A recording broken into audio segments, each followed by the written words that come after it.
Welcome back to HR with Love. I'm Rahana Latif, and in today's episode, we're talking about a leadership trait which is often talked about but rarely practiced well. And this is empathy. I'm pleased to be joined by Tullio Siragusa. He is a strategist, author, and leadership coach who is all about bringing empathy into how we lead and grow businesses. Tullio, thank you so much for being here. I'm happy to be here. Thank you for having me. So, Tullio, you've built a whole framework, the Empath IQ, which is around the idea that empathy is essential to leadership. What inspired you to build this framework? And how do you actually think it will help leaders in real life?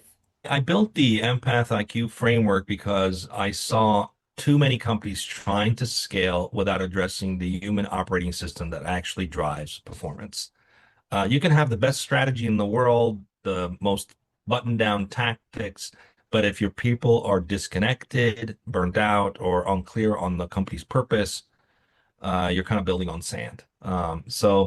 And empathy is not just about being nice, it's about deeply understanding what drives people, their motivations, fears, aspirations, desires, and then designing systems that remove friction so that they can thrive. So in practice, the Empath IQ framework integrates tools like force field analysis, which is what I use to do a collective self-awareness of a company, OKRs, but mine are highly modified where they're collaborative OKRs. So they're a tool for collaboration, not for micromanagement. So instead of owners, they're champions and they're supporters and they're also observers, those who participate just for the sake of learning. And also self-management principles are introduced in this framework, which creates better alignment, more collaboration, eliminates the bottlenecks, really removes the friction points that exist from silos. And then of course neuroscience-based coaching, which helps with the mindset. My belief is you can have the most amazing plans, it makes sense, but if the mindset isn't there, you're going to be limited. And I often equate the example of a baby elephant that's tied to a pole. It's not strong enough to break free of it, but it tries and it tries and it can't. And then the baby elephant becomes a behemoth giant elephant and it can break free like this instantly. It's super strong, but it doesn't believe it can't because the programming tells it it can't. So similarly, what has gotten your company to where you are today, the mindset isn't going to get you to where you want to be. So I work on identifying those limiting beliefs that exist among the leadership team and even in the teams to rewire their thinking so that their beliefs are in alignment with where they need to go. And all of these principles make up the Empath IQ framework. And often what happens is I've seen companies triple their operational capacity without adding an additional headcount. And I've also seen disengaged teams turn into high performing, self-directed pods. And that's really where the magic happens. You can't compete with a company where the team is collaborating, working as friends, supporting each other, believing in each other, celebrating each other, and not selling each other out, because that's what happens when you have highly collaborative environments with accountability at the core. So the system was created to help organizations have a frictionless transition from where they are today to where they want to be, while also creating a best place to work culture with where people actually want to be part of it and enjoy being part of it. As a leader, you're often faced with making really tough decisions. For example, letting people go, restructuring a team, or cutting a project.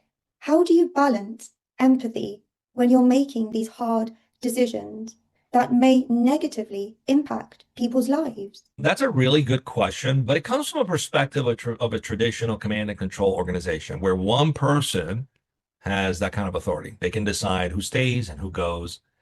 And in the kinds of organizations that I build, the power doesn't rest with any one person, including me. And so, for example, if you have an organization that is rooted on two principles, number one, no force, which means you can't coerce someone to do something. You can't use fear tactics. You can't basically tell someone what to do. And then someone would say, well, how does that work? How does anything get done? Well, then the other principle is 100% self-accountability. which means you can't just bow out and not do anything. You have to contribute to the well-being of the team, to the well-being of the company. And then there's radical transparency in those organizations, which means everything is openly shared. Financials, challenges, opportunities, risks, all those things are discussed openly. And all decisions are made collectively, not through consensus, because sometimes someone might say, I'm going in this direction. Anyone object? No one may object and they can move forward. But the idea is to create a model where people can interject and give their valuable input. And I can't tell you how many times there's been a decision made by a team and then one person objected with good reason and valuable input and changed the direction of the entire team. And I've also seen where that one person might have objected, and then the challenge was that it was more of a personal preference, and then the team encourages that individual to kind of put their ego aside and go along with what the majority wants. So it comes from this place of being mature, where you are 100% accountable for yourself and you act as a team and collaborate. So in that model, all those decisions are very open. You know, if the team is struggling and there's things that need to happen as a team, sometimes if you have budget cuts, and the team might decide we're not going to let anyone go, but we're all going to take a pay cut temporarily until we pull our weight back up. These are decisions that can be made collectively. So it has empathy built into it because it's not about me trying to figure out how do I communicate bad news to someone. Everyone is part of the decision process, and everyone has the equal ability to impact those decisions.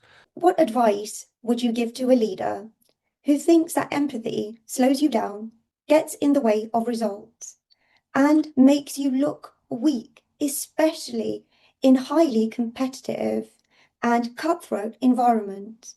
Well, I'd say they're confusing empathy with indecisions or softness. And the data doesn't lie, right? So companies that lead with empathies have higher engagement, lower turnover, and better financial performance, not by just like a margin, by like exponential, 10x or more. In fact, there was a study that showed over a 15-year period, organizations that were running empathetically had like over 1,000% more profitability than traditional command and control companies. So, and I've also scaled companies to the hundreds of millions of dollars in annual recurring revenue by leading with empathy, even in highly competitive markets. And even how you position yourself in the marketplace plays a big role on whether you resonate with your buyers, not just on a B2C basis, but on a B2B basis. So I love design thinking because it really is rooted on empathy, and empathy always wins. Empathy is not like something that's going to slow you down. It's actually an accelerator. It's an opportunity to realign in a way that gets people more engaged. More engagement means more productivity. More productivity means more profitability. And from a market perspective, resonance, engagement, that is really the new currency. So it's critically important. It's strategic. It's not a nice thing to have. Those who look at it as something that slows you down are ill-informed of the impact it can have. And they're maybe looking at it from a foo-foo nice thing, but are not looking at the stats that companies like McKinsey and Deloitte and others are putting out of organizations that have tested this, tracked it, measured it, that have had significant exponential impact to their business. So it is a strategic imperative today. So, what would you say are some concrete daily practices that leaders can adopt when leading with empathy and managing and leading remote teams? So first, be intentional about adopting empathy. Uh, Maybe start meetings with something like a human check-in.